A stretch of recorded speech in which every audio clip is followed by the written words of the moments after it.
how do I control the pace of the ball on a volley? Or on any shot, really? You got to think, what influence does my grip strength have on my result? If I've got the Mr. Miyagi death grip, well, this is going to be a pretty firm shot. It's going to be just like a brick wall, bouncing off the wall, big trampoline effect, okay? It's going to go a long way, all right? Those strings are going to increase the speed of the ball the more firm you get.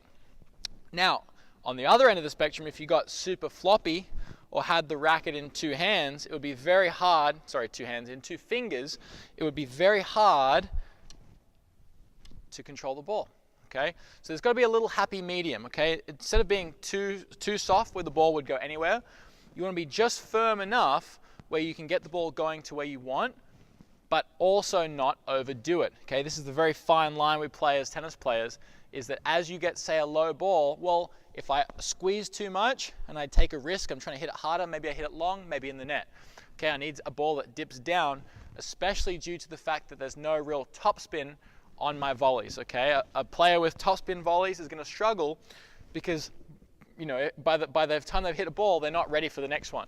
You're going to be very firm and ready for the next one. Okay, so the way to control the ball is with your hands at the net, not with spin. Okay, so now we're low.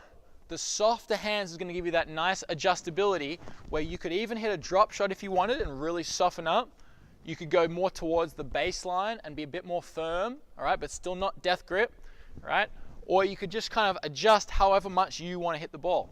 So the amount of pace in the ball is going to determine how soft you want to go. If it's very slow, you'll be more firm.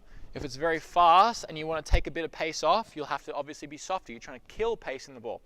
When you're killing pace in the ball, that's probably the hardest style of choice thing to do in tennis, simply because you are requiring your body to absorb that power. Very, very tough thing to do. It's much easier to create power than take power away, okay, especially when you're learning. So try and think about how hard are you gripping the racket, you'll be able to control the ball. Exactly the same thing on drop shots. We're not swinging and chopping on a drop shot, very, very tough to time the ball.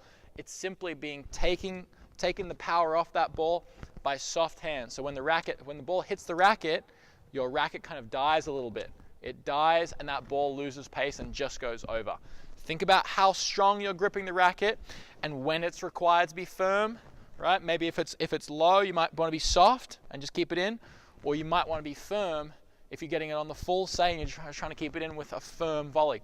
Play around with that. Think about your grip strength. A lot of people forget it and they just have a death grip. They lose a little bit of their control.